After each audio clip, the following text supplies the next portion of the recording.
Where am I? How long have I been out here for? It's so hot.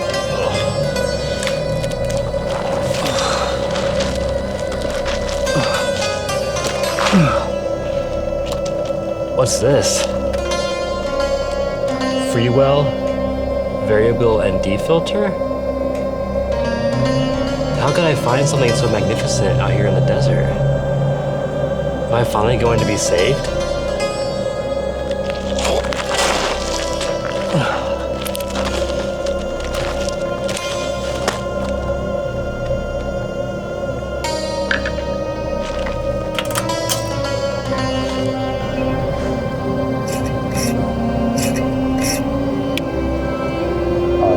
That's better.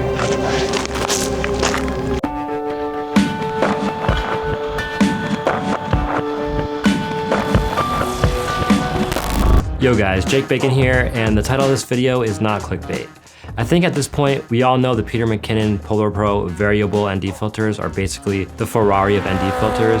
However, like many of you, I didn't want to spend the money and figured there had to be something else out there. Well, today I want to talk to you about these amazing polarizers that took me a ton of time to find and research. But what won't take you any time at all to research and find is that like button. So make sure to press it until it starts to sizzle, subscribe for more, and ring the bell to get that sweet, sweet smell of bacon in your inbox. Okay, so probably just like you, I love Peter Mckinnon's content, and the PolarPro Peter Mckinnon Variable ND filter was an enticing choice. Look, I'm a sucker for looks and packaging as much as the next guy, but I felt that while great, they were probably overpriced, and a lot of what you were paying for was the looks in the name. And what is that price, you ask? Oof. Oh no. Let's have a moment of silence for our wallets. When seeing that price, I told myself it had to be mostly marketing and the cheap ones would be just as good. Unfortunately, I was wrong. I tried one of the ones from Best Buy for around $50, which some might actually consider middle of the road in terms of price, but it was basically useless. Kind of like watching this video without hitting the like button. The polarizer from Best Buy had no hard stops or even numbers, so you had no idea how many stops of light you were reducing, and it also had no endpoint, so you would just keep turning it and you would get the dreaded X pattern. They also had significant vignetting and color shift on any focal length I tried. Basically, at that point, I'd rather just increase my shutter speed and deal with the unnatural motion blur. I quickly returned these. Enter the Freewell Variable ND filters, or what I like to call the Peter Mckinnon PolarPro killer. Let's just get out of the way right now and tell you the price of these at the time of this video. $220 for a 2-pack that includes both the 2 to 5 stop filter and the 6 to 9 stop filter. Now this might seem expensive, but this is pretty much half the price of the 2-pack from PolarPro. So what do we actually get for this price? Obviously we get the 2 polarizers, but just like the PolarPro, we get some great carrying cases. They seem pretty durable with thick plastic and a rubberized bottom, and also this awesome magnetized latch. Very satisfying. Now we also get this really cool all metal magnetized lens cap. Here, let me show you. So it just comes off like this, goes back on. And the one thing I don't like about this is with the lens cap on, they don't really fit in the case very well. Here's the case, try to put it in, it fits in there like that, but then when you try to close it, it doesn't actually magnetize and fully close. I think this was a big oversight. They also only come with one lens cap, and it would be nice to have one for both filters. And what do you get for following me on Instagram and Twitter? Well, super sick pictures and great conversation with me. The polarizers themselves have a great build quality, being basically all metal, with the glass being waterproof, dustproof, scratch-proof, and oil-proof.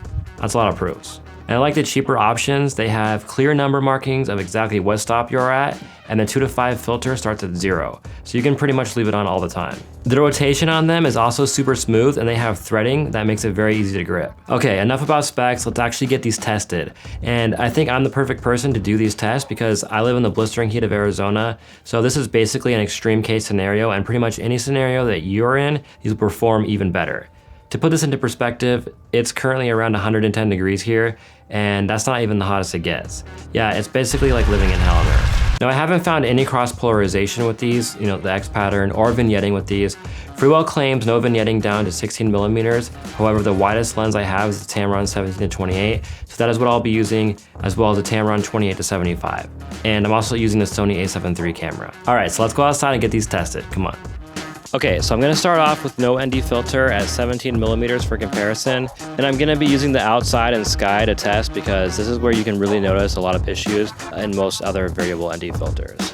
Okay, so right now we're at f2.8 and ISO 100. And as you can see, I'm at 30 frames per second, so I need to have my shutter speed at 1/60th. And at this point, we're pretty overexposed, as you can tell. So at this point, if I don't want to increase my shutter speed and lose that natural motion blur, I'm gonna have to use an ND filter. So let's go ahead and get that on. Okay, so we're still at 17 millimeters, and this is with the 2 to 5 stop ND filter on. We're at the spot where it should not be making any of a difference at all. It should be like not having an ND filter on at all. But to me, it kind of looks like we have maybe 1/3 of a stop reduction. So I don't think it's perfectly at 0. Okay, so we're still at 17 millimeters. Let's go down to 2 stops. All right, so this is at 2 stops. This is at 3 stops.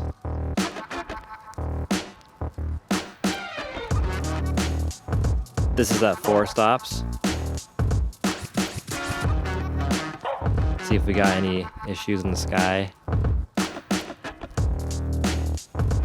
And this is at 5 stops.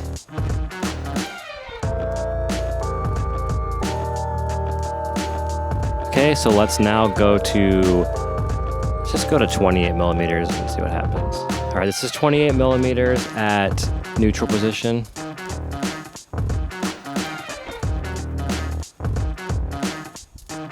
Now 2 stops.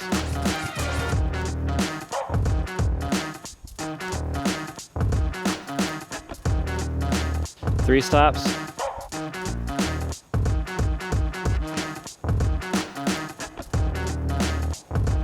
4 stops.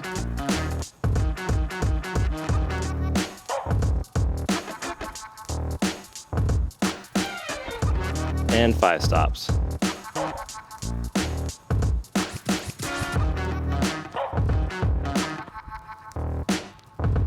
Okay, so we're now at 17 millimeters with the 6 to 9 stop on there at 6 stops.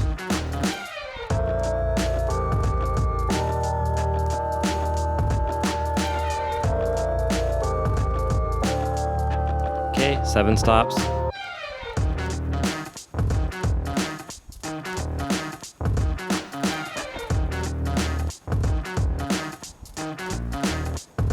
Eight stops.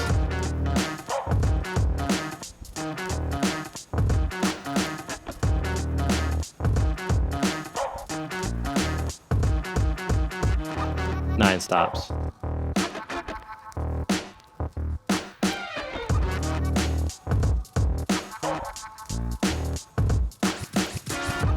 Now, from watching other tests, I know that the Freewell color temperature is warmer than the PolarPro. However, that is not a negative and you wouldn't tell unless comparing them side by side. I know you might still think that these are expensive, but I really think it is worth spending a little extra money for a much better product than the cheaper ND filters. You can also just go with one of them and not the 2-pack depending on your shooting scenarios. However, I love to shoot wide open, which is f2.8 on these Tamron lenses, which are amazing by the way. And if you're using a log profile, you might need the 6 to 9 stop because of the high minimum ISO requirements in log. It also depends on your environment. Most people told me that I would be fine with the 2 to 5 stop, but in Arizona, sometimes the 6 to 9 stop is pushing it. I would really recommend getting the 2-pack. Look, I know still some of you are attracted to the PolarPro, but I really think you should give these a shot. Even at the price point of the PolarPro, they aren't even perfect, and just the nature of using a variable ND filter in general. But as you saw from the test, these work absolutely wonderfully.